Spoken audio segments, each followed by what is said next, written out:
자, 이제 토론 시간을 갖겠습니다. 예, 앞서서 우리 이 발표자들께서 쭉 좋은 발표를 해주셨는데요. 토론 진행되는 동안에도 저희 페이스북 랩2050 페이스북에서 랩2050 검색하시면은 페이스북 페이지 나옵니다. 거기 들어가시면 각 연사별로 포스팅이 올라와 있는데요. 그 밑에 댓글로 질문 달아주시면 나중에 제가 소화를 하도록 하겠습니다. 저는 아까 인사 안 드렸으니까 따로 인사는 안 드리고요. 바로 토론 진행을 시작하도록 하겠습니다. 자, 앞서서 우리가 발표에서 우리가 과거부터 정말 좋은 나라다 하고 닮아야지 하고 생각하던 나라들의 이야기를 들었습니다. 미국, 한때 미국이 한국의 꿈이었죠. 또 한때 핀란드, 북유럽 국가가 같은 나라가 되자고 이야기를 하기도 했었는데요. 그분들이 다 나와서 고민을 많이 이야기하셨어요. 그래서 이번에는 한국의 고민도 좀 같이 이야기를 하면 좋겠다 하는 생각에 한국 사례를 잠깐 먼저 들어보고 그리고 이 토론을 본격적으로 시작하도록 하겠습니다. 우선 제가 말씀드릴 한 가지 공지드려야 되는 거는 이 행사는 공직선거법에 의한 정책 토론회나 대담이 아니고요. 순수 학술 행사입니다. 그래서 정견 발표나 공약의 홍보는 하지 않는다는 점을 말씀드리고요. 그 점은 참고를 부탁드립니다. 자, 먼저 오늘 아까 발표하신 연사분들 외에 이재명 전 성남시장님, 경기도지사 현 후보님이 오셨는데요.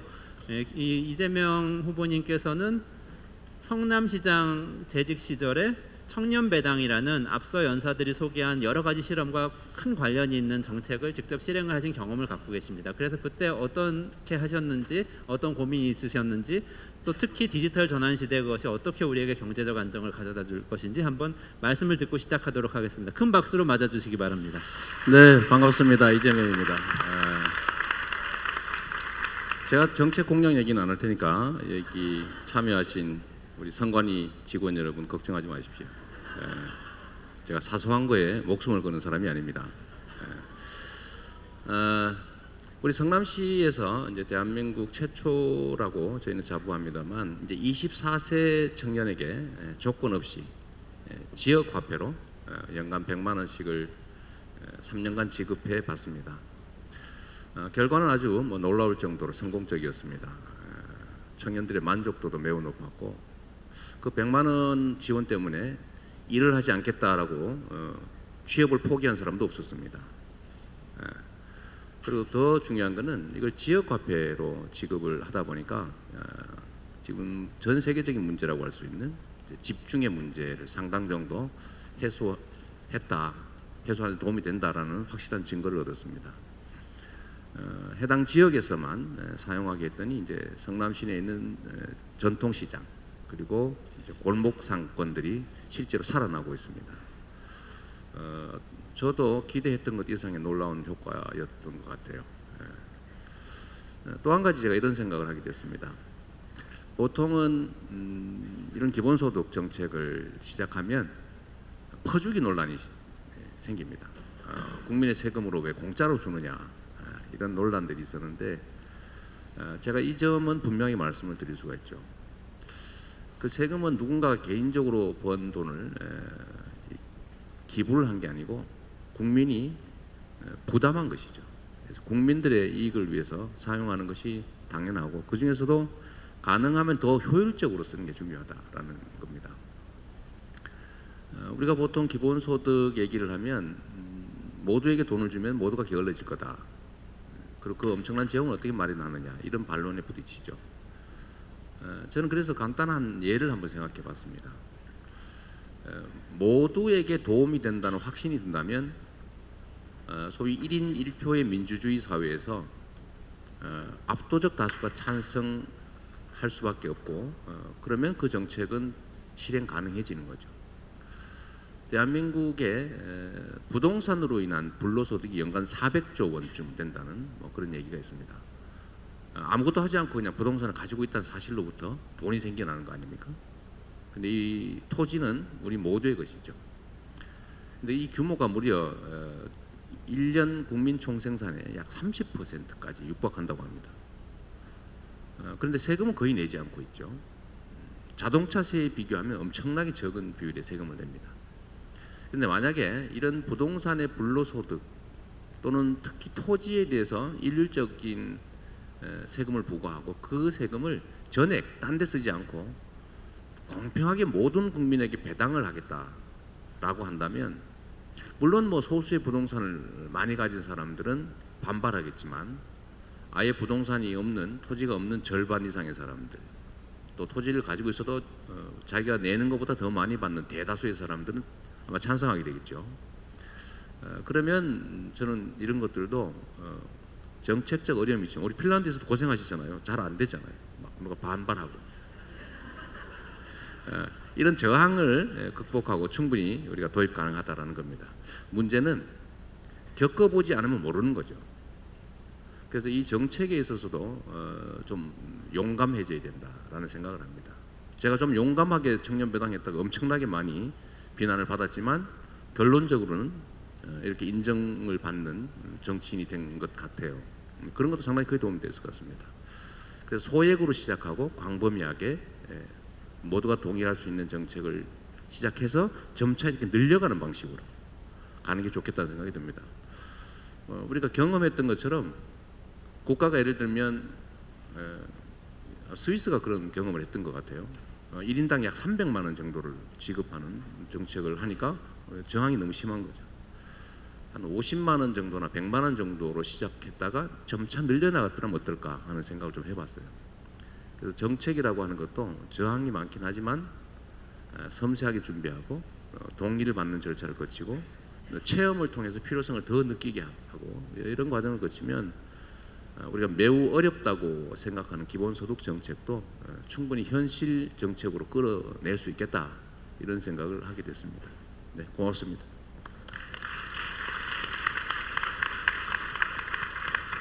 네, 감사합니다. 아주 솔직담백하게 말씀을 해주셨는데 이번에는 제가 좀 저 연사분들 발표 들으면서 좀 궁금하게 느껴졌던 것이 몇 가지 있었는데 조금 확인하는 것 질문만 몇 가지 드리고 페이스북에 올라온 질문들을 소화를 하도록 하겠습니다.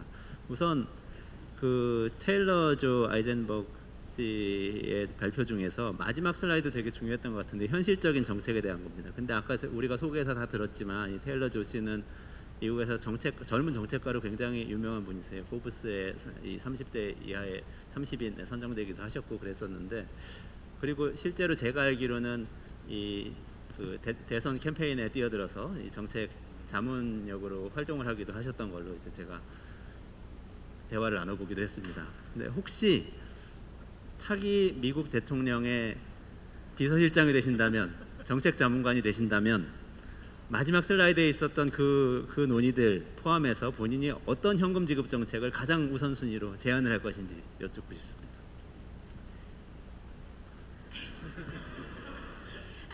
Well, the easy answer is I don't know. So I think this is why this moment on basic income is so exciting because it's so much exploration that we can do. We talk a lot in the United States how it's unclaimed territory. The Republicans nor the Democrats have said this is my idea, which means that we can really take that and ask some really important hard questions. The United States has seen our social safety net for the past 40 years has been constantly under attack. And the exciting thing about the universal basic income conversation is that we've been able to open the door towards an aspiration, vision-oriented conversation on what it means to provide economic security. And so if I were in a position of immense power, my thought process would be let's dig in. Let's try a few different versions of this. We're still in the very early stages. And let's ask ourselves, let's get the economists and the sociologists and the social workers and the community activists all in a room together, take those different perspectives into consideration and say, if our vision is about providing an income floor that no one falls beneath, if it's about real economic security, then what should our social safety net in the United States look like? And then how do we ground that social safety net in economic dignity and freedom? And how do we treat everyone equally and with a frame of equity? And that's the question that I would ask. And so I think, again, this moment is we should be asking, should we have a child allowance? What does it look like to support people 18 to 24 years old who are in a very different phase of their life than people who are established in jobs or career? how do we make the best use of our resources? How do we make it politically sustainable? This is where I think the universal piece and universal conversation is so important. A lot of people are attracted to the universal part of a basic income because they believe it'll make it more politically viable and sustainable. And we've seen truth in that in the United States with Social Security, which is one of our most effective anti-poverty programs and one of our longest running and most sustainable because everyone gets it. We also have an example of that in Alaska where everyone gets it and the universal piece of it makes it politically resilient. So all is to say, I think there's a lot of different ways this could look, and I think that's the most exciting part of where this conversation is at. 네, 감사합니다. 굉장히 많은 이 정치적 옵션, 정책적 옵션을 말씀하시고 또 특히 정치적으로 이걸 어떻게 동의하게 만드느냐라는 측면에서는 보편적 수당이라는 게 상당한 힘을 가지고 있다. 이렇게 얘기해 주신 게 인상이 깊습니다. 그럼 제가 이제 굉장히 유명한 분께 질문을 드릴 수밖에 없는데 올리 칸가스 박사님이신데요. 핀란드 박사님이신데 지금 한국에서 굉장히 유명해지셨어요. 한국 언론에서 굉장히 많이 이야기를 했거든요. 그래서 핀란드 기본소득 실험이 실패라고 한국의 주요 언론에서 모두 다 보도를 했고 제가 알기로는 한두 개 언론에서만 실패 아니라고 보도를 했는데요. 여기에 대해서 진실을 조금 알려주셔야 될 것 같습니다. 그런데 이제 조금 한국 언론에서 나온 얘기를 조금 전해드릴게요. 보통 대부분의 한국 언론에서는 이렇게 기사를 썼습니다. 기본소득 실험은 공짜로 돈을 나누어주는 것이었기 때문에 실패했다. 그래서 앞으로 이어지지 않을 것이다. 이렇게 보도를 했거든요. 이 보도에 대해서 어떻게 설명을 하실지 좀 해명을 좀 부탁드리고요. 또 한 가지는 그 페이스북에 올라온 질문하고 연관이 되는 것인데요. 실험을 하실 때 핀란드 복지제도 효율화를 위해서 사람들 일자리 더 많이 구하도록 하기 위해서 기본소득 실험을 했다고 하셨는데요. 그 인센티브를 주는 것하고 사실 실업수당을 깎을 수도 있잖아요. 복지개혁이라고 하면 지금까지는 실업수당을 없애는 식으로 복지개혁을 했는데 그 두 가지 길 중에 핀란드는 어떻게 해서 베이직 인컴이란 기본소득이라는 방향으로 이 실험을 하게 되었는지 두 가지를 좀 여쭙고 싶습니다. 짧게 부탁드립니다.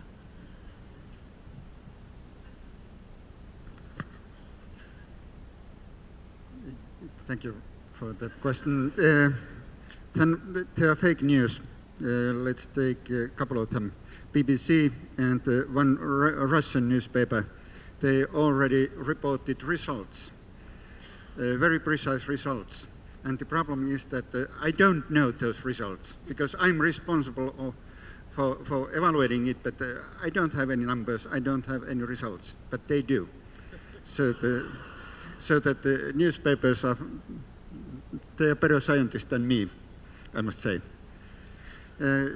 So when it comes to that basic income thing, in principle, we already have a kind of basic income in Finland in the way that we have universal child benefits, universal student allowances, and then basic income for pensioners. And actually, we do have also some kind of basic income for unemployed persons because the basic unemployment benefits is paid without any time limitations. You can get it forever when you qualify on that. So that there's also that kind of thing. And as I said in my presentation, we have something like 40 different kind of basic security schemes. And then one possibility to make the social security more efficient and safety net more tied is to put them together. And as I said, that we can call it as basic income, but because there are lots of tensions and lots of people who hate basic income, it's better to call it to something else. And therefore, in our experiment, we will try to find out if it works. And there are some small examples, as you presented in your case, where we have precisely the same kind of stories, but I'm not telling them because we are mostly relying on numbers and statistics, so that in 1 year's time, I will tell a little bit more. 네, 감사합니다. 다음에 엘리자베스 로즈 박사님께 좀 여쭙고 싶은데 올리 칸가스 박사님께서 아주 상세하게 지금 설명을 해주셨는데 혹시 더 상세한 설명이 필요하신 분은 그 목요일에 이화여대에서 강연회가 있습니다. 랩2050 페이스북 페이지에 들어가면 그 공지가 떠 있는데요. 거기 가시면은 여러 시간 동안 이제 또 말씀을 들으실 수도 있습니다. 그 엘리자베스 로즈 이 씨께 여쭤보고 싶은데요. 아까 말씀하신 그 Y 컴비네이터 리서치의 기본소득 실험 이야기 중에서 목적에 대해서 이야기한 부분이 있었습니다. 근데 그 그래프 2x2 매트릭스를 그렸던 그래프가 굉장히 인상적이었는데요.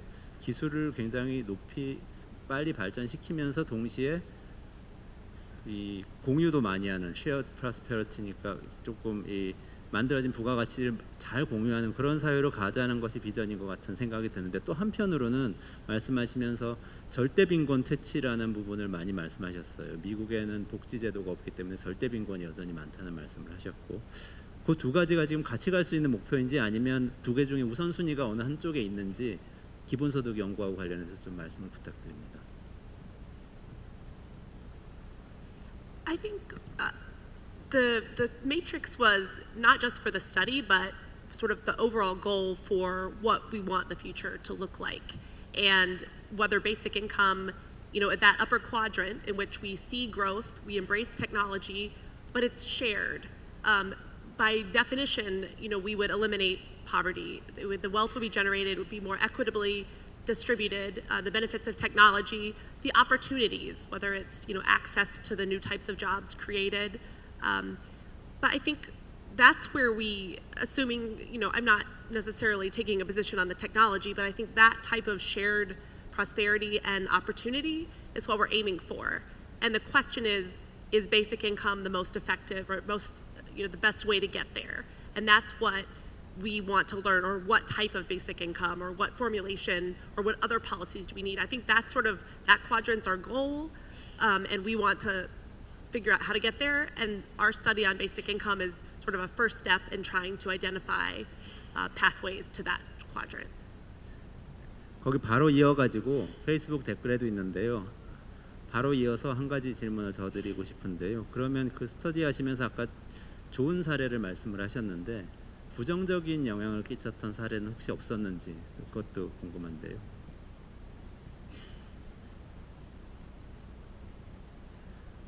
We don't have a lot of numbers. This feasibility study had 6 people in it, so it was very small.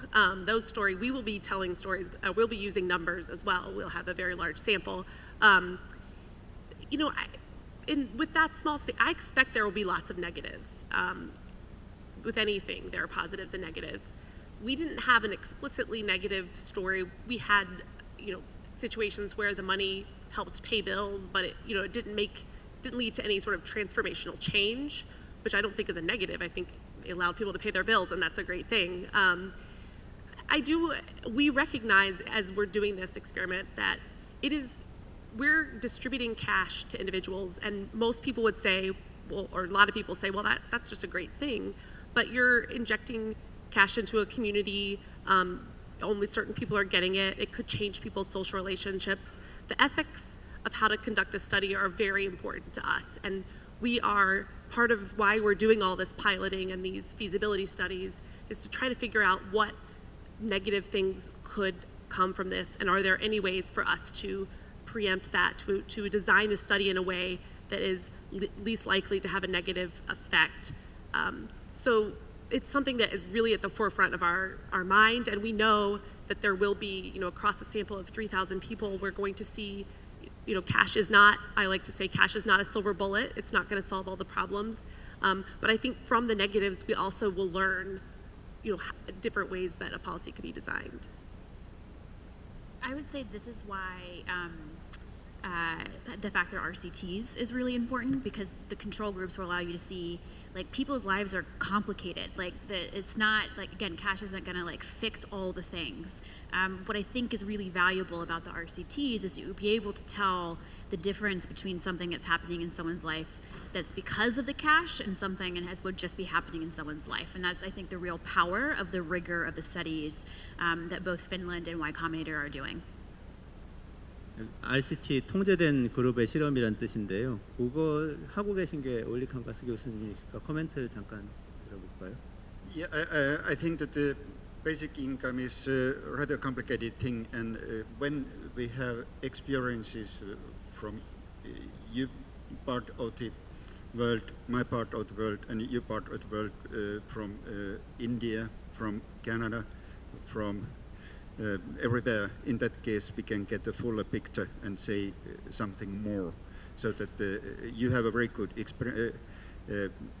research setting there, and we get something out of there. But one single experiment is not at all good enough to tell the whole truth.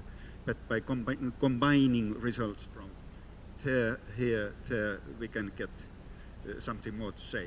And I think that we should absolutely collaborate together, and also with our friends in India, in Kenya, in Ontario, in Netherlands, Scotland, everywhere. 그런 이제 여러 여기저기에서 실험하고 있는 거, 미국과 이제 핀란드 실험을 들으셨는데, 이재명 후보님 혹시 성남시에서 시도했던 걸 어떻게 보면 정책을 그냥 실행한 거 아닙니까? 근데 그런 것도 결과적으로는 뭔가 이 전 세계 이제 기본소득과 관련된 논의에 뭔가 시사점을 줄 수 있는 그런 점이 있을까요? 어떻게 생각하십니까? 네, 저는 이제 국가 정책이라고 하는 것이 옳기는 하지만 옳다는 이유로 쉽게 시행할 수 없는 게 현실이다라는 점을 우리가 인정할 필요가 있는 것 같아요. 그게 모두에게 도움이 되는, 우리 공동체 전부가 이익이 되는 일이긴 하지만 이 사회의 힘센 소수의 저항 때문에 못하는 경우가 많습니다. 그렇기 때문에 이 우리가 바람직한 정책을 현실화하려면 결국은 우리 공동체 구성원 다수의 동의를 받는 게 매우 중요하다라는 생각을 하게 되는 거죠. 그러니까 실행 가능한 정책을 만들어내는 것, 이게 정말로 중요합니다.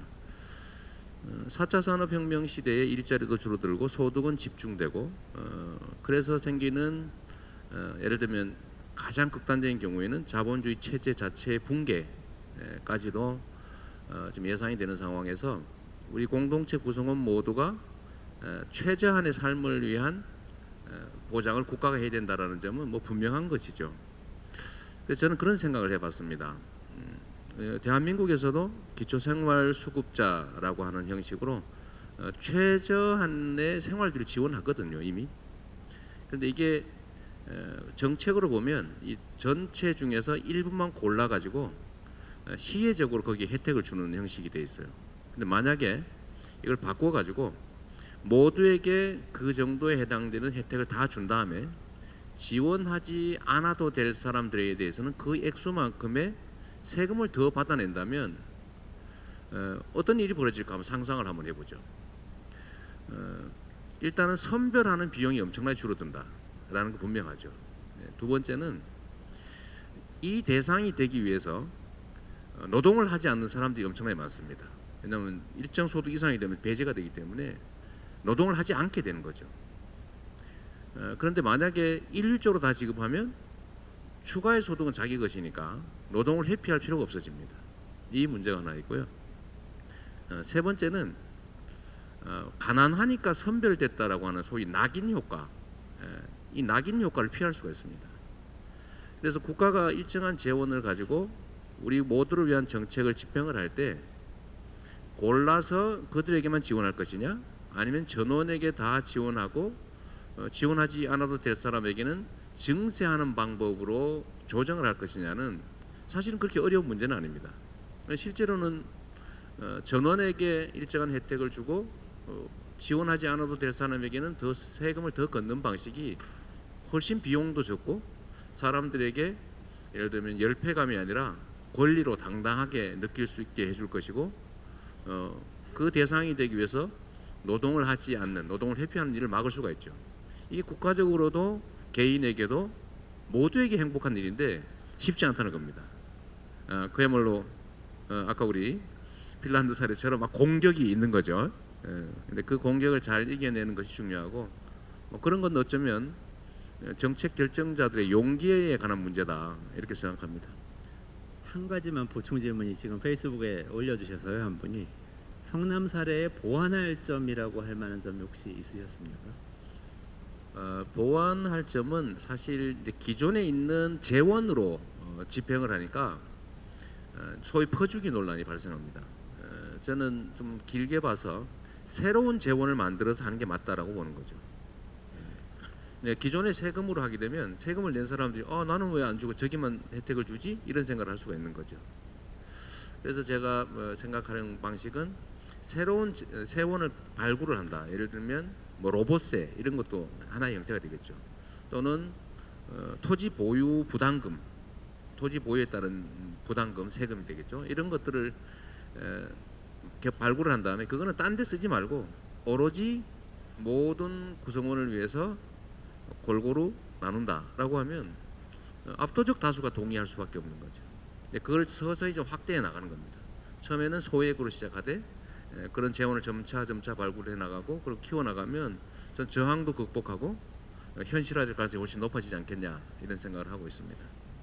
감사합니다. 지금 네 분하고 말씀을 나누다 보니까요 성향이 딱 파악이 됐어요. 이제 제가 이렇게 테일러 조씨하고 이재명 시장 후보님 두 분은 상당히 이 정치적으로 사람들의 의견을 어떻게 하면 많이 모아서 설득해서 이걸 구현할 것인가 여기 관심이 많으신 것 같고 올리칸가스 박사님하고 엘리자베스 로즈 씨는 두 분은 이제 연구자로서 이게 결과가 어떻게 나올까 여기 굉장히 집중하시는 것 같아요. 그래서 지금 이 시점에서 한 가지 일종의 환기시킨 질문 하나 하고 넘어가서 더 세부적인 질문 드리도록 하겠습니다.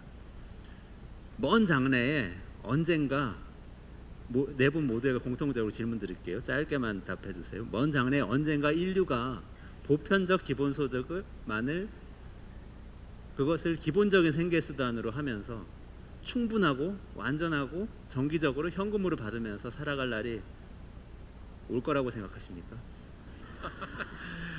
저는 아주 짧은 시간 안에 그렇게 되지 않을 수 없을 거다라고 생각합니다. 피할 수 없을 것이다. 만약에 현재와 같은 방식이 계속되게 되면 이 체제가 존속할 수가 없어요. 현재와 같은 보편적 복지 정책도 결국 한계가 너무 뚜렷해져서 결국 이 방식으로 가지 않으면 체제 존속이나 공동체 유지가 안 될 거다. 그래서 피할 수 없어서 어쩔 수 없을 거다 이렇게 생각합니다. 알겠습니다. 올리칸가스 박사님. Yes. 오케이. 박수 한번 보내주시죠. 좀 썰렁하니까. 텔러죠. I think we have a moral obligation to figure out what this looks like and to do it well. I think the piece that I think is so important to recognize is that the resistance to a basic income, that we often will have conversations with folks who are like dead set against it when you start the conversation, and you realize that often people are resistant because they haven't actually really thought through it or really explored the idea, and realize that a lot of the resistance comes from a place of stigma and bias around other people. And so I think, yes, with my caveat being we have to do a deeper dive, and I think this is definitely the United States, and I think it does apply globally too, and then what it means to be for each other, and what it means to embrace our collective sense of humanity and our collective sense of economic dignity and freedom. And I think if we can have that conversation, if we can push our expectations on that, then yes, I think that we will have a version of a basic income. 컨디션 조건부 예스네요. 조건부 예스. 알겠습니다. I don't know is my answer, but I think so.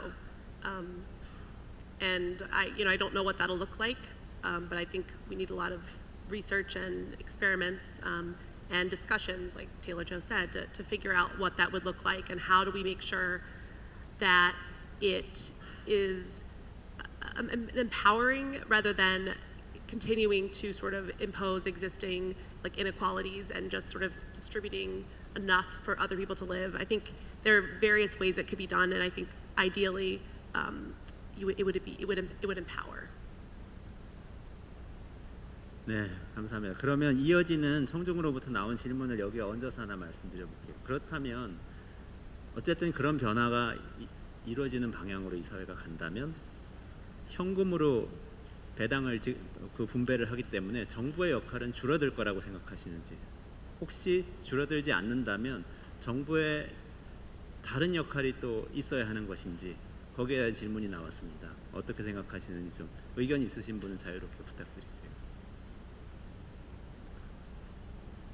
Sure. So I do. Elizabeth first. As a social worker, I think that there is still a role for government. I think that some benefits would definitely be very easily replaced by cash, but I do think there's a lack of information about things such as healthcare and even housing. They're not perfect markets. We don't know always. I don't know where the best place to send my child for daycare, or if they have a certain disease where they should be treated, and we want to make that easier for people as well. And so I do believe there is still a role for government. What that role is and how it exactly works, but I do think, as I've said before, that cash helps, but it is not the silver bullet. I would emphatic yes as well. I think the conversation in which basic income is a replacement for the role of government and also just generally civil society is a misguided one. That's why it's so important, I think, for us to have a conversation about what problem we're actually trying to solve. Because I think some people are attracted to a basic income because they see it as a way to live our libertarian utopian future, or in my worldview would probably be very dystopic. But I think in some ways, what I find really, I think 2 points I would say is what I find really compelling about cash is so many in the United States, at least, our systems are built to solve for poverty, but it's a workaround. So, for example, our education system. One of the things that you hear from teachers is that I don't know how I'm supposed to educate my kids when they don't have enough food at home to show up to school and being able to focus, right? Or like the fact they can't afford pencils, or the fact they can't afford school clothes or backpacks. And so in the United States, so many of our systems are trying to solve for poverty without directly confronting poverty. And I think the world that I'm interested in is what would it look like for our education system and our healthcare system? How would they function if they weren't trying to solve for poverty? We're actually trying to solve for health problems and trying to create opportunity through education. We have a working paper that an academic. There was a study in North Carolina, the Cherokee study, that was a longitudinal study. Dr. Randall Akey, and he's still in the the phase of really digging into this research. But one of the things that's really exciting is he's starting to show that with the Cherokee, he received about $4,000 a year in a guaranteed or basic income that started paying for itself within 4 years because of was alleviating pressure on the healthcare system and alleviating pressure for mental health services and alleviating and increasing education outcomes, and then being able to map out the benefits to society of more highly educated public. Like those are the things that I'm most excited about to explore with a lot of the experiments. Is we think about it as a trade-off of this cash is going to cost us this money now from our system through taxation, but we're not looking at the long-term benefits. We're not calculating that as a part of our general cost benefit analysis. And I think that's where there's some really exciting work to be done. The other thing I would say is that one of our fellows, Andy Stern, often says we have a version of a basic income. It's called middle-class parents. The experience of individuals who have parents who can provide support systems for them as they leave school, that's something that low-income individuals don't often have.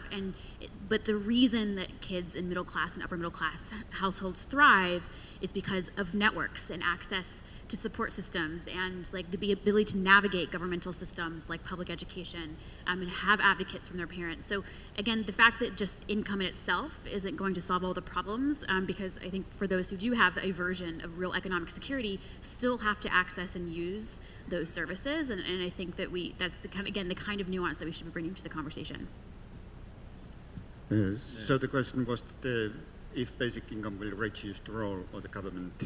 My answer is no. In some cases, for example, libertarians on the right-hand side, they are saying that the basic income is a device to get rid of the nasty state and nanny state. People are provided a certain sum of money and then they are on their own in the spirit of liberalism. And also they were saying similar kind of things in India.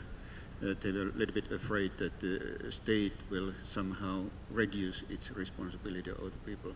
But my answer would be that, at least in my country, it will not reduce the role of government, but it will change the role in that sense that instead of having that kind of bureaucratic machinery the state will provide a platform for people to somehow be creative and to be on the secure side. And also, I think that providing free money is a good thing in some cases, but it's not only blessing. There must be very strong kind of service sector related to providing money, social services, educational services that give people kind of means of taking all use and utilizing those possibilities that free money or basic income is giving to them. 네, 저는 이제 우리가 기본소득에 대한 일종의 환상 또는 과도한 기대, 어쩌면 또 부당한 공격 때문에 이런 논리가 좀 논란이 생기는 것 같습니다. 우리가 기본소득하면 개인의 욕망을 다 충족시킬 만큼의 엄청난 많은 금액이 아니고 그 사회가 감내할 만한 수준의 아주 최소한의 삶을 보장하는 수준이 될 수밖에 없을 거라고 생각합니다. 예를 들면 한국 사회에서 지금 3만 불을 넘기고 있다고 하니까 뭐 1인당 연간 3천만 원씩 이렇게 지원을 한다고 하면 정부 역할이 사라질 수도 있겠지만 결코 그렇게 할 수 없겠죠. 결국 뭐 1인당 연간 최대 해봐야 뭐 1,000만 원 이내 1인당 이런 정도가 될 가능성이 높은데, 그러면 최저한의 삶을 지원하는 것 외에 나머지 영역들, 예를 들면 장애인 정책이든 뭐 지역 간 차별이든 뭐 교육 정책이든 보육 정책이든 오히려 더 섬세하게, 더 세밀하게, 더 많이 필요해질 수도 있겠다. 최소한 줄어들 걱정은 안 해도 된다. 그래서 제가 정보 관료들한테 그런 얘기 해주고 싶어요. 이거 기본소득 한다고 해서 당신네 자리가 줄어들지 않는다. 네.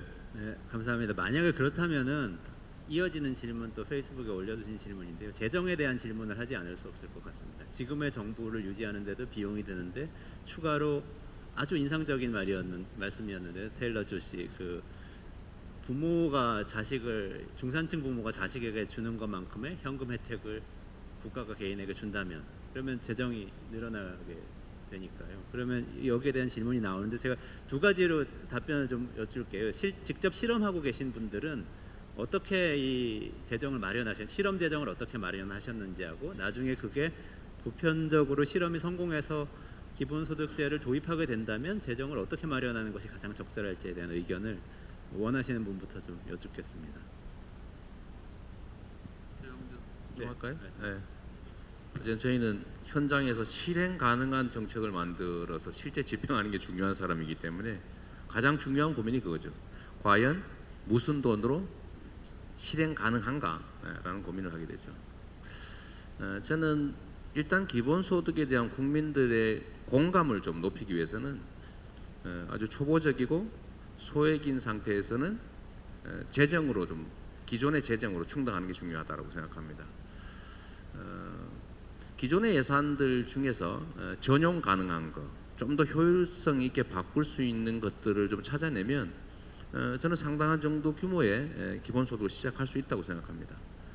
그래서 기본소득에 대한 국민들의 이해도가 높아지면 그 다음 단계로 새로운 재원을 만들어내는 거죠. 아까 말씀드렸던 것처럼 지금 논의되고 있는 로봇세 또는 뭐 국토보유세, 하다못해 환경부담세, 이런 것들을 차곡차곡 준비해 나가는 거죠.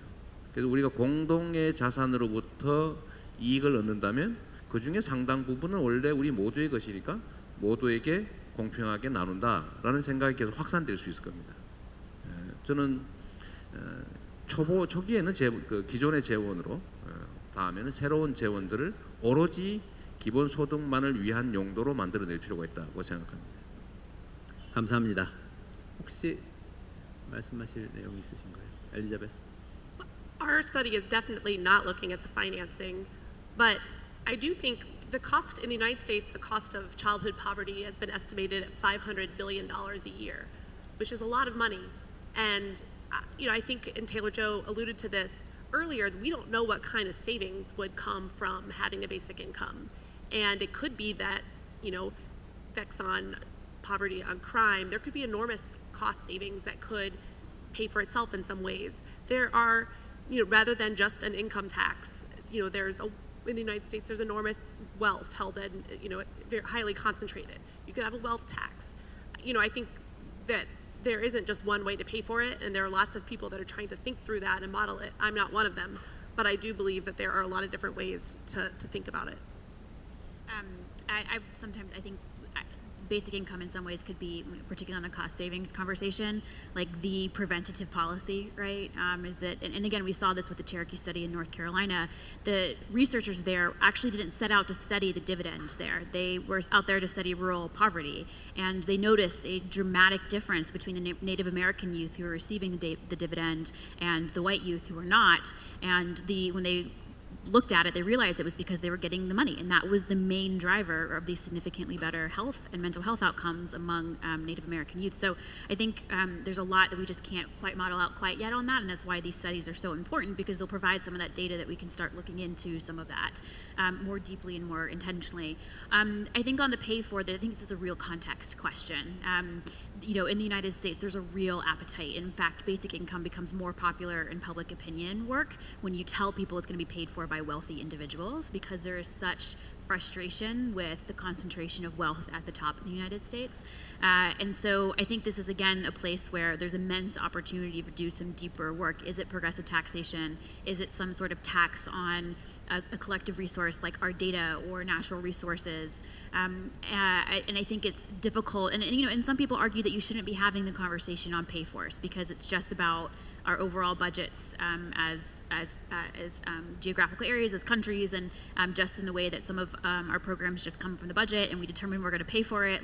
Basic income should be the same. A lot of people think it should be more like Social Security, where people pay in over the course of their lifetime. So I think there's a few different options, and I think there's a real exciting opportunity for different countries to really ask that question. I think the thing I would note is our experience, and we started digging into this question, it'd be very difficult over the long term for municipalities and cities to pay for this. That is very much like province, state level, or federal level pay fors will be necessary.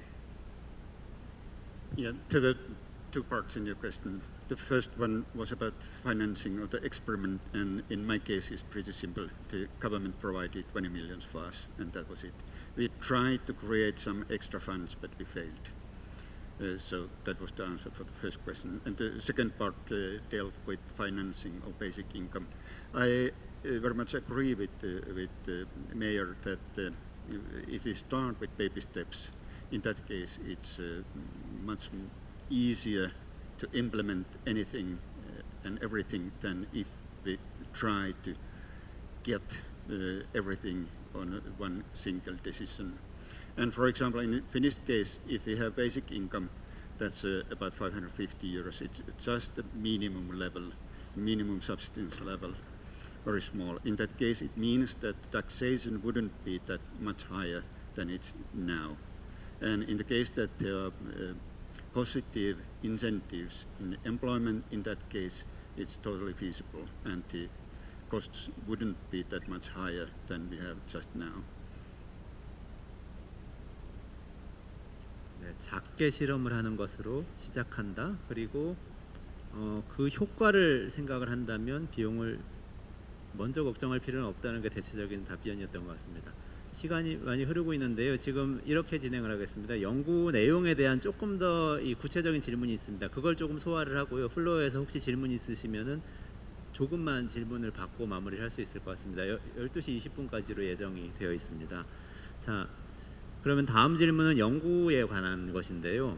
통제에 대한 이야기, RCT라고 하면서 통제를 잘한 과학적 실험이라는 강조를 굉장히 많이 해주셨는데, 지금 질문 중에 이런 질문이 많습니다. 아무리 통제를 했다고 하더라도 자신이 실험 대상이라는 것을 알고 있다면 그 사람의 행동이 달라지지 않겠느냐. 핀란드의 실험 또는 Y 컴비네이터 리서치에서 하려고 하는 실험에 연관이 되어 있는 것 같습니다. 그 질문이 지금 일단 있는데요. 그것에 대해서 혹시 설명해 주실 수 있으신가요? Yeah, in our experiment we thought lots of that, and then we decided that we didn't interfere, and we don't go and interview those people who are in the experiment during the experiment.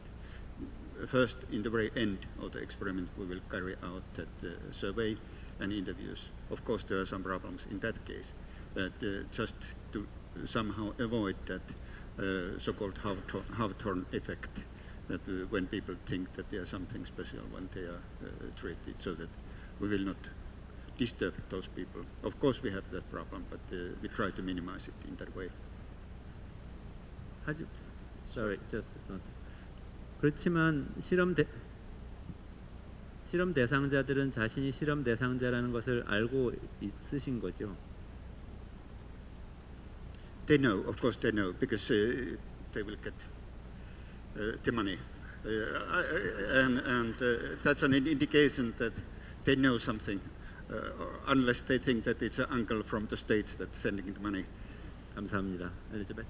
We have a little more flexibility in that we're not the government, and we are not framing this like this is an income supplement study, and we're not testing out a specific policy.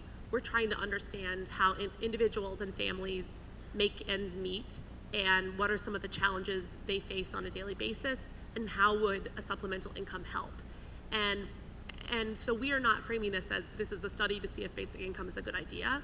And so we're hoping, we're trying to sort of minimize, I mean, obviously it's always a problem in any experiment, but we are, the control group also receives a small amount, and everyone is part of the control group receives a small amount, and everyone knows that they're sort of participating really to understand, which is actually, it's true, we're trying to understand people, the challenges and the constraints and how families make ends meet.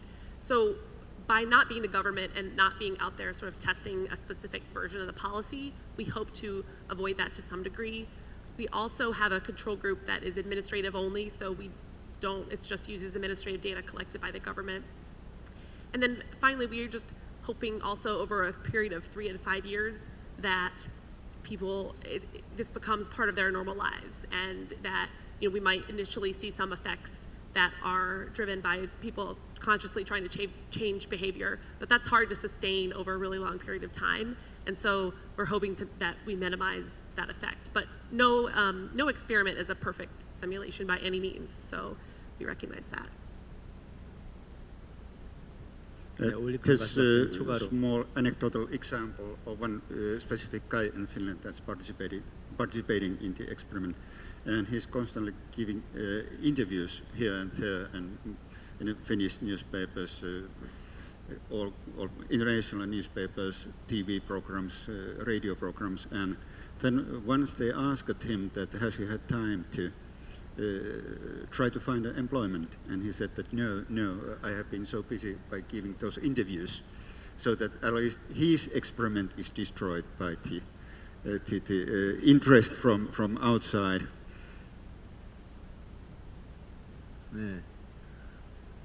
네, 감사합니다. 어쨌든 실험이라는 것은 완전하기는 어려운 것 같지만 그래도 이제 제가 해석하기에 핀란드 사례나 Y 컴비네이션 리서치에서는 그래도 최대한 지금 실험의 환경을 만들어서 진행을 하고 있다는 그런 느낌이 듭니다. 그리고 조금 저 플로어에서 페이스북 댓글로 남겨주신 질문을 하나 좀 더 드리고 싶은데요.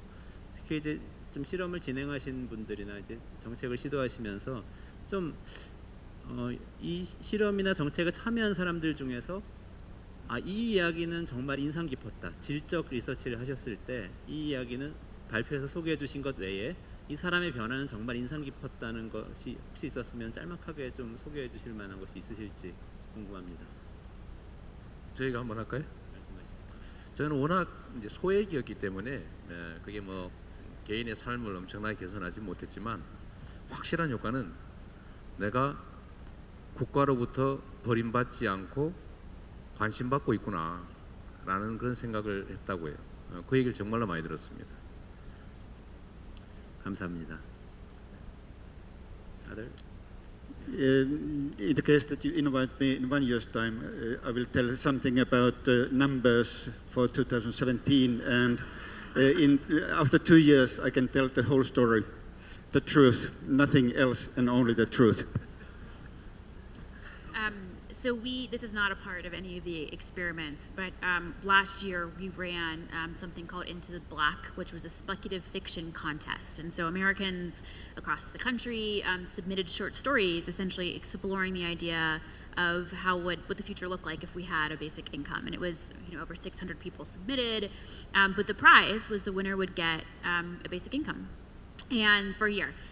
So obviously massive limitations from that, but from an anecdotal thing, I think what we heard was the woman who received it lived in the northeastern part of the United States. She was financially stable, but struggled sometimes, particularly when she came up against large expenses. Her mother was sick. But her decision, what she decided to do, she bought a loom, which for those of you who know weaving, she decided something she'd given up a long time ago because she had actually, it had been a side project of hers, but then her previous job at a call center had been automated, and so she had to go get retrained and start a new career, and so that was really time consuming, and so she was going to use the money to buy a loom and pick up this thing again. And so we're checking in with her every month, being like, how's it going? What's your experience like? And I think as Beth has spoken to as well, is she's able to point to all these really substantive things that are improving in her life, but it's not like it changed overnight. And again, I think that's where the experience will be valuable, because a year of something's not going to dramatically change your life outlook, and it'll take time for us to learn that, and that's why these experiences are so important. But she bought a loom and she helped take care of her mom, and the thing she talked a lot about was stress reduction, right? Is that she was just more at ease, like she was less worried. And I don't think we do a good job of recognizing just generally how important that is to the well-being of individuals and of families and of our communities. And again, hopefully these experiments will put real numbers behind that and actually more qualitatively assess stories to back that up, so it's not just anecdotal. But I think that's a really good question, because we can't ignore the stories, right? Because those stories are what's going to change people's minds around whether this is a good idea or not. 네, 감사합니다. 지금 커멘트가 이 두 개의 상반된 커멘트가 계속 나오네요. 지금 페이스북 댓글에 올려주시는 내용들을 보니까 한쪽에서는 실험을 한다는데 그래도 실험 대상자라는 걸 본인들이 알거나 인터뷰 당하거나 하면은 굉장히 좋은 얘기만 하지 않겠냐. 그래서 좋은 스토리가 나오는 거 아니냐. 이런 이야기를 하시는 반면에 어떤 분들은 또 좋은 스토리를 더 많이 들려달라. 이렇게 또 말씀을 하고 계십니다. 그래서 두 개의 상반된 스토리인 것 같고요. 진실은 월리 칸가스 박사님께서 2년 뒤에 아마 알려주시겠죠. 네, 그러면은 지금 12시 17분인데요. 13분 지금 시간이 있는데 혹시 플로어에서 질문이 있으시면 질문을 좀 추가로 받고 마지막으로 마무리하는 코멘트들을 받고 그리고 마무리를 하면 될 것 같습니다. 혹시 그 지금까지 진행된 발표와 토론 과정에서 생긴 질문이 있으신 분이 계신가요? 그러시면 좀 직접 받아보도록 하겠습니다. 마이크가 어디 있죠? 네, 저 뒤에 계신 네, 안녕하세요. 발표 잘 들었고요. 네, 간단하게 테일러 조 아인제버그 상임이사님께 질문 드리도록 하겠습니다. 그 발제 내용 중에 보면 그 기본소득을 지급한다고 해서 사람들의 근로 의욕이 줄거나 무절제해지지 않는다는 조사 결과가 저는 이제 들으면서 제일 인상 깊었는데요. 그럼에도 한국에는 사실 금전적 지원은 어디까지나 보조적인 수단이고 궁극적으로 일자리 창출하고 그 일자리로 연결되어야 된다라는 이야기들을 많이 하고 있습니다. 그래서 지금 현 정부의 일자리 창출이 가장 큰 정책 중에 하나이기도 한데요. 이 점에 대해서 어떻게 생각하시는지 궁금합니다. Yeah, this is the conversation we're having in the United States as well. We have a presidential election in 2 years, and this has already become, in some ways, in a reaction to the conversation on basic income. A lot of candidates are embracing this idea of a jobs guarantee. So I think, and again, I don't know how much this translates to the economic experience here in South Korea, but there's a lot of value in the United States around pull yourself up by your bootstraps, like earn your way, American dream, work ethic. The challenge of that narrative, which this also shows you where stories can be detrimental to advancing policy, is that it's not the truth, right? That we know that people don't succeed and fail purely based off their individual work ethic. So I also think secondary to that is that the conversation in the United States is all about trying to get these jobs that we had in the 1950s, right? That were paid a certain amount and were of a certain kind of, provided a certain kind of security, that you would work somewhere for 40 years. And I guess I just don't think that economy is coming back. And again, in the United States, the second thing we recognize is that that economy that we idealized didn't exist for women, and it didn't exist for people of color. And so this idea that we have this idea that jobs have been and always been the end-all be-all of people's economic security is just not true. And so I think one of the things that you spoke to so eloquently earlier is, can we decouple people's worth from their ability to contribute to GDP? And I think that's a necessary conversation for us to have. And I think also having conversations around jobs quality and what it means to contribute. There's so much unpaid labor in our economy. Caretaking, mothers taking care of children, individuals taking care of elders, that goes unrecognized and undervalued in many of our social support programs that don't recognize, and because of that, people doing that kind of unpaid labor don't get support. Community engagement to volunteer work, all of these things really are what create vibrant communities. And so I think jobs are so important, and we know that one of our advocates in the United States say that, you know, for so long we understood the role of work and jobs as providing purpose, community, and income. But we don't have to live in that world. Like, jobs can provide some of those things and not necessarily have to provide all of those things. The last thing I would note is that the real divide between, I think, people like most folks probably in this room who have jobs that provide salaries and benefits, that we love our work, we enjoy it, we show up every day for a reason. The majority of jobs aren't like that. No one gets dignity out of, I mean, you can get dignity out of cleaning toilets, but like, your sense of purpose in the world is not about the fact you clean toilets. And so I think part of it is just the people who often idealize jobs don't actually understand what most jobs really look like. And so while there is dignity in all kinds of work, there is dignity beyond work too.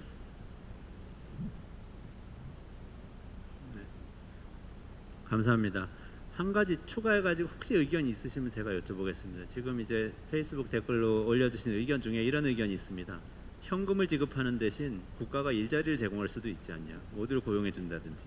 또 이제 한국에서의 정책 논의엔 이런 것도 있습니다. 현금을 매달 얼마씩 지급하는 것보다 한꺼번에 20살이 되면 한꺼번에 지급하면 그 돈 가지고 창업도 하고 뭔가 해볼 수 있지 않겠느냐, 이런 논의도 있습니다. 혹시 이런 다른 대안들에 대해서는 어떻게 생각하시지? 또 아까 발표에 잠깐 있었는데 네거티브 인컴 텍스, 부회소득세라는 개념도 있죠. 그건 이제 부회소득세라는 개념은 기본소득은 똑같이 모든 사람한테 주는 건데, 부회소득세는 소득이 적은 사람들한테는 돈을 더 주고 소득이 많은 사람들한테 돈을 덜 주는 겁니다. 이런 방식으로 이제 운영을 하면 어떠냐, 이런 대안도 있는데, 이것에 대한 의견을 간단히 혹시 있으시면은 말씀을 좀 해주시죠.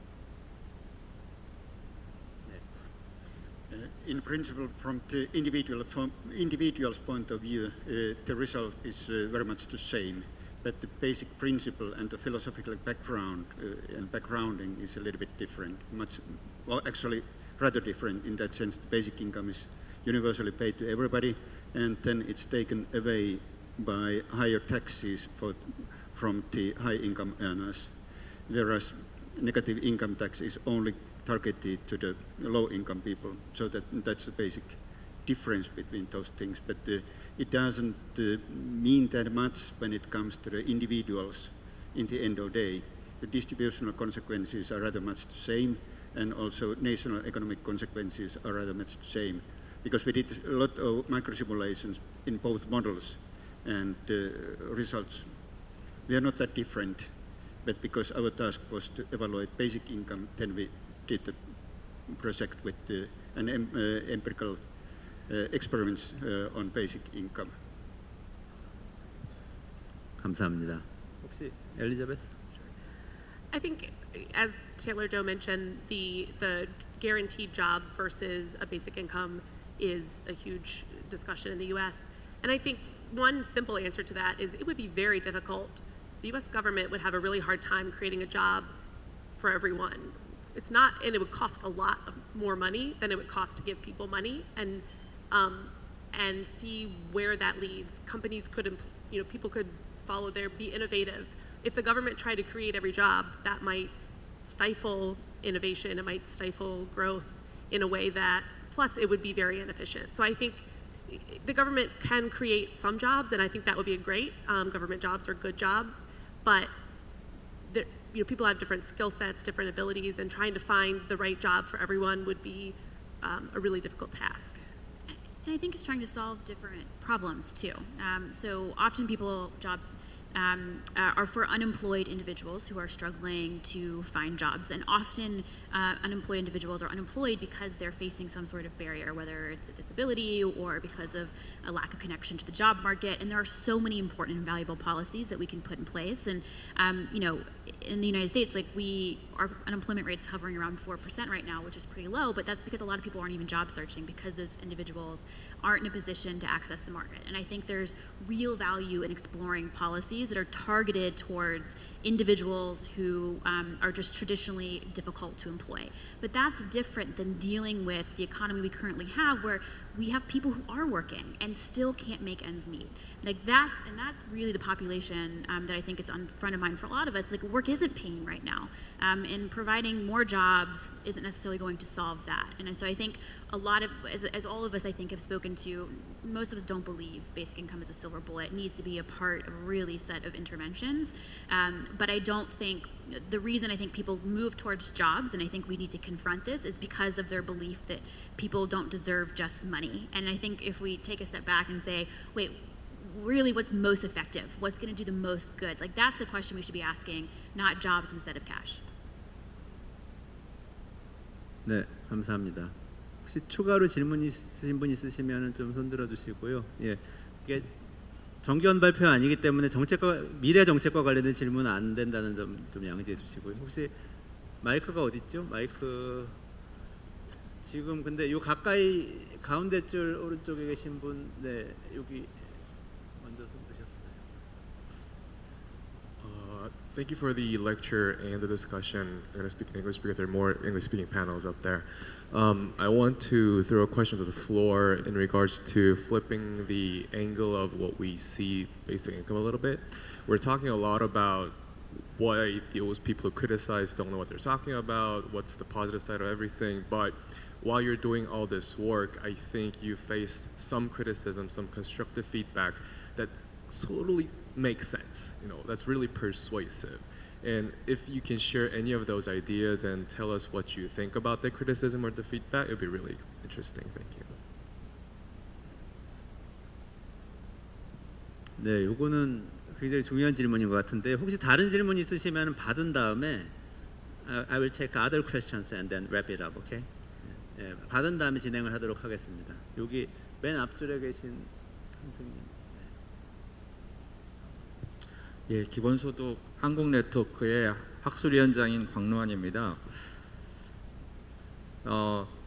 기본소득이 이제 모두의 것을, 각자의 것을 각자에게 되돌려주는, 여태까지 빼앗겼던 것을 되돌려주는 그런 차원이 있다고 생각됩니다. 그래서 그 모두의 재산이었던 것이 국가가 또는 통치자가 마음대로 처분하고 그러는 재산이 아니라 모두에게 그 수익이 돌아갈 수 있도록 하는 원리에 따라서 많은 지자체도 그런 그 수익권을 가지고 있습니다. 예를 들면 건축 허가를 내주면서 용적률을 올려준다거나 층고를 올려주면서 많은 공공기여금을 받을 수 있습니다. 예를 들어서 서울시에서는 삼성동에 현대자동차 사옥을 짓게 해주면서 1조 7천억 이상의 공공기여금을 받았습니다. 그것을 다시 부자 동네인 강남과 송파구 일대를 사회간접자본을 설치하는 데 쓰시겠다고 서울시장께서 하셨는데 그런 돈 중에 일부를 모두에게 돌려주는 것, 그것이 바로 이제 기본소득의 정신에 합당하다고 생각이 들고 그런 부분을 점차 늘려가면은 사회적으로 좀 더 많은 호응을 얻을 수 있지 않을까. 그리고 사람들이 내 나라의 지구의 주인은 나구나, 정부가 아니구나, 정부한테 받는 게 아니라 내 것을 내가 찾아오는 것이구나, 공중은 모두의 것이니까, 또는 토지가 모두의 것인 것 이상으로 많은 그 공유자원을 이렇게 추가적으로 발견하고 세원이 아니라 재원을 확보해 갈 수 있다고 생각되는데 거기에 대해서 좀 더 적극적으로 생각하는 게 필요하지 않을까. 의견들이 어떠신지 궁금합니다. 네, 감사합니다. 정말 좋은 의견이셨다고 생각합니다. 저기 혹시 마지막으로 정말 좋은 질문을 10초 안에 해주실 분 있으시면 좀 네.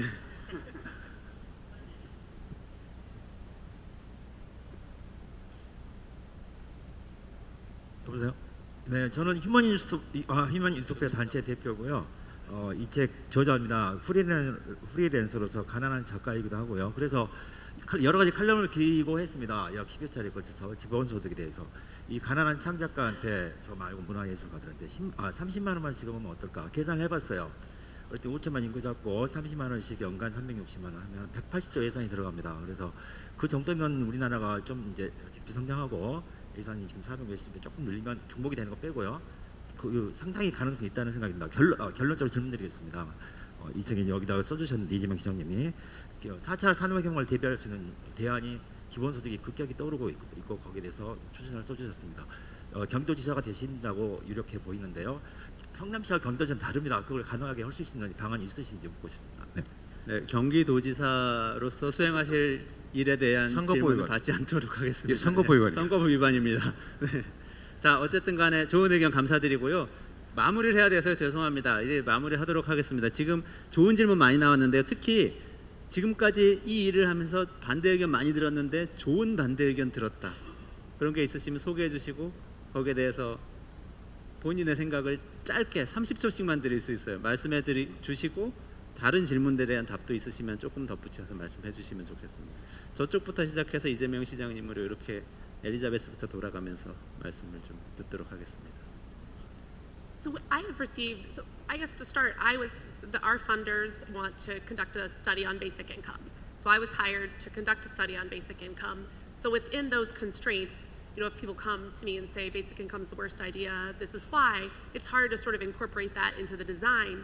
However, I think there's so many very helpful points that have been made about even other policies that would be similar that we could learn from this study that could inform those other policies. People ask all sorts of questions, constructive criticism. Oh, what if you did this or did that? You're not thinking about this, or how could your study more effectively address this question that could be used for this other sort of type of potential policy? And I think that has been very helpful in us designing a study that collects data that is broadly useful the data set will be, the anonymized data set will be public. So other researchers can use that and others can incorporate that into informing other policies. So that's been very helpful for us, and we've tried to be responsive whenever it's within the bounds of our study. I would say the cost question is a really important one, and a lot of work needs to be done. And to be honest, that's why we're really focused on exploring different versions of this idea and trade-offs between different ones. I think the other thing that I would just quickly note is that artists, we often say, we're some of the first contingent workers, and obviously a group of individuals that provide real value to society, but often whose work does not get recognized in capitalism as of that real value. And so I think some artists are some of our biggest advocates, or the ones who are pushing this conversation the most, and so I think we have a lot to learn from them. So I just wanted to comment on that. But I think the last thing I would just note is that there are a lot of critiques of basic income that are important to have conversations about. I think we have to get past the polarized yes against and to explore the nuances. And so I think the critique is actually of the conversation is that we haven't been able to ask those hard questions because of the polarization on the question. And I think what I would say is what we really should be focusing on is how do we make sure we're really engaging with those critiques in a meaningful way that doesn't immediately shut down a really potentially powerful policy idea. 30 seconds. Why I'm doing what I'm doing, to answer is simple, because the Prime Minister asked me to do that, what I'm doing. But of course there were some other things behind that, aspiration, inspiration, lots of perspiration, and finally desperation. The desperation because the implementation or the experiment was not that kind of as we planned in the very beginning. And I said to the Prime Minister that if you give me 70 millions instead of 20 millions, in that case I will do a better experiment, but he said that no, and therefore the experiment is like this. But I'm very much hoping for that the next government will be more clever and give that 70 million to us so that we will do better tricks. 제가 이제 저도 마지막 정리 삼아 이제 한 말씀을 드리면, 저는 정치 현장에서 좀 선도적인 정책들을 만들다 보니까 건전한 비판을 들은 일은 없고 악의적 비방만 주로 잔뜩 들었기 때문에 참고할 만한 건 없었다. 이 말씀 하나 드리고요. 두 번째로는 아까 예를 들어 불로소득, 토지 불로소득 이런 것들을 좀 재원으로 만들면 어떻겠나 말씀해 주셨는데요. 실제로 제가 지금 이제 실험을 한번 해본 게 있죠. 저는 공적 권한을 행사해서 생기는 불로소득은 특정 개인이나 특정 세력이 갖는 게 아니라 국민 모두가 가져야 된다라고 확고한 신념을 갖고 있습니다. 실제로 성남시에서 대장동이라고 하는 30만 평 정도 되는 개발 사업이 있었는데, 그게 이제 민간에서 그 개발을 하면 약 한 1조 원 가까이 남지 않겠냐 이렇게 추정되던 것인데, 그걸 그냥 민간 개발을 하게 됐죠. 그래서 제가 시장이 된 다음에 공공개발로 전환해서 성남시 사업으로 바꿨습니다. 결과는 투자한 거 거의 없이 5,500억을 제가 받았어요. 위험 부담 하나 없이, 현금 투자도 없이 받았죠. 물론 소액의 지분 투자는 있었습니다만, 그걸로 저희가 이제 공원 2,700억 정도 들여서 만들고, 뭐 기반 시설 한 900억 정도 쓰고, 그렇게 쓰고도 돈이 1,800억이나 남아가지고 저희가 이걸 우리 기본소득으로 우리 시민들에게 배당하자라고 했습니다. 아마 1,800억 배당, 이거 저 연간 검색어에 어디 떠 있을 텐데, 그것도 엄청나게 욕을 얻어먹었죠. 미쳤다. 네 돈이냐? 왜 공짜로 나눠주냐? 이런 비난들이 많았는데, 결론적으로는 제가 이제 시장을 그만뒀으니까 앞으로는 어떻게 될지 결국 시민들과 새로운 시장이 결정하겠지요. 그러나 저는 이념적으로 본다면 공적 권한, 인허가권을 행사해서 생긴 대규모의 불로소득은 다 환수해서, 아무도 노동해서 얻거나 만든 게 아니니까요. 회수해서 그런 걸 재원으로 기본소득으로 좀 지급하면 좋겠다는 생각을 하고, 아까 말씀드렸던 것처럼 우리 사회가에 있는 공공자산으로부터 나오는 불로소득은 최대한 환수해서 기본소득 재원으로 쓰는 게 좋다고 생각합니다. 토지도 공공의 자산이고, 우리가 가지고 있는 엄청난 기술과 예를 들면 IT 인프라 이런 것도 우리 모두의 것이고, 우리가 가지고 있는 권한, 권력도 우리 모두의 것이죠. 거기서 생겨나는 이익들, 불로소득을 재원으로 만든다면 저는 우리가 꿈처럼 느껴지는 국민들이 기본소득을 받아서 최저한의 삶을 유지하는 사회, 그리 멀지 않다, 그리 어렵지 않다 이렇게 확신합니다. 감사합니다.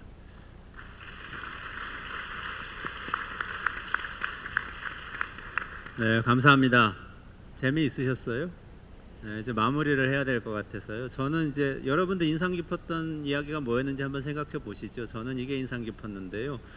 부모들이 중산층 이상인 경우에는 아이들에게 경제적 안정을 주는데 그 아이들이 훨씬 더 혁신가가 되든지 더 이 좋은 성취를 얻을 가능성이 높다는 그 이야기가 가장 사실 인상 깊었습니다.